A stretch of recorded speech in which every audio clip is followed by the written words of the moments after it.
नमस्कार, आप देख रहे हैं द हिंद 24 न्यूज और मैं हूं आपके साथ साक्षी। आइए नजर डालते हैं आज की बड़ी खबरों की ओर। गढ़ड़ा के बुजुर्ग ने अडाजन की महिला के साथ बलात्कार किया। भावनगर से सूरत आते समय लग्जरी बस में बुजुर्ग गंगाराम ने दुष्कर्म किया। बुजुर्ग द्वारा 1 से अधिक बार दुष्कर्म करने का उल्लेख। अडाजन पुलिस स्टेशन में मामला दर्ज कराया गया। पितृदोष की विधि करवाने के बहाने संपर्क में आया था।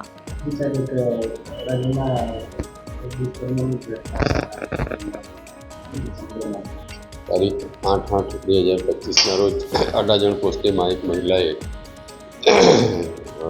ગંગારામ રામચરણદાસ લશ્કરી રહેવાસી ચિરોડા તાલુકો ગઢડા જિલ્લો બોટાદનાઓ વિરુદ્ધ એક ફરિયાદ આપેલ હતી, જે ફરિયાદના અનુસંધાને અડાજણ પોલીસ સ્ટેશનનાઓ દ્વારા ભારતીય ન્યાય સંહિતા 2023ની કલમ 64(2) જે એમ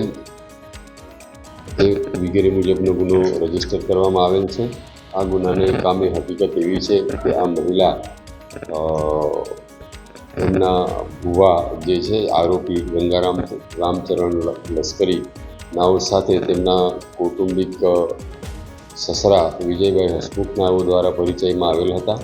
આ ભુવા જે છે પિતૃવિધિ અને બીજા અન્ય દુઃખ દર્દ દૂર કરવાની એવી વાતો કરી લોકોને ફસલાવી પોતાનું ગુજરાન ચલાવતા હતા અને એ મહિલા સંપર્કમાં આવતા મહિલાઓને તારા ઘરનું દુઃખ દર્દ દૂર કરી દઈશ એમ જણાવી એની સાથે સંપર્ક કેળવેલો।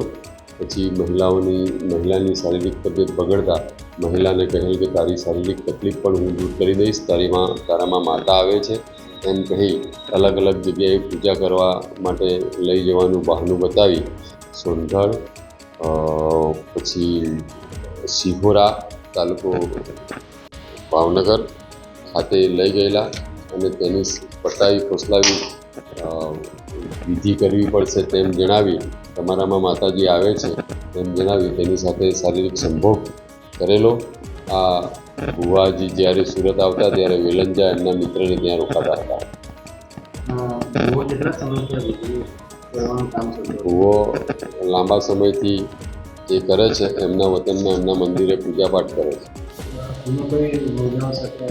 હાલ આરોપી પોલીસ કસ્ટડીમાં છે, એની વિગતવારની પૂછપરછ ચાલી રહી છે અને પોલીસ આરોપી રિમાન્ડ પર છે।